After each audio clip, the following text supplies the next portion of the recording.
A man accidentally shrinks his kids to a size smaller than an ant, and they get lost in the jungle of their backyard. Honey, I Shrunk the Kids works so well for me for a couple of reasons. First, I was 7 years old when it came out, right there in the age range of the younger kids that are actually in the movie. When it came out, it was all anyone at school could talk about for a couple of weeks. The other reason is that it came out at exactly the right time, just a few years before Terminator 2 and Jurassic Park introduced believable CGI to the world. Because of this, all of the sets are practical and they use stop motion animation mixed with giant props to create this really large world. Real props always feel better than CGI in my opinion. Perspective is powerful and important. As a kid, I played in my yard all the time. I never felt scared. I never felt in danger. You know, it's just grass and ants and dirt and trees, the occasional bee, and sometimes we'd get wet because a sprinkler was on or because it was raining. If I were smaller than an ant, all of those things would feel very different. A few hundred feet from the house could feel like a few hundred miles. Yards are filled with bugs that are so tiny they pose no threat to us humans.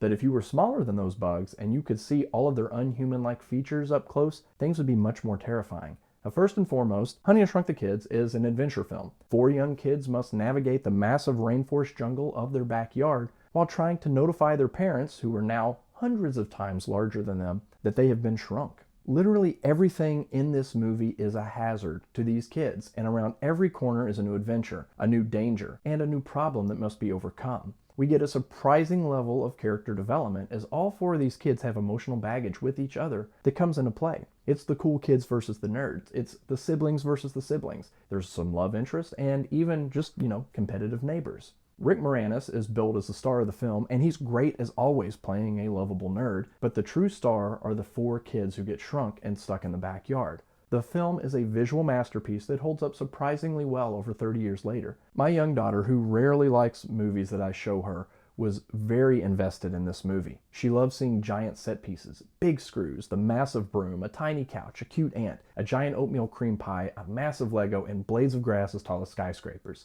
This is a kid's movie, so the stakes are pretty low. It's a good family film, full of visual wonder, and it even opens up discussion when it ends. Discussions about overcoming obstacles by thinking outside of the box. Discussions about how to get over your issues with people and work together to conquer a larger threat. Maybe it's just a kid's movie and I'm reading too much into it. But either way, Honey, I Shrunk the Kids is a wonderful movie with great visuals that has aged like fine wine. It's an adventure story for kids, but also fun for adults, and it is one of my favorite movies of the 1980s.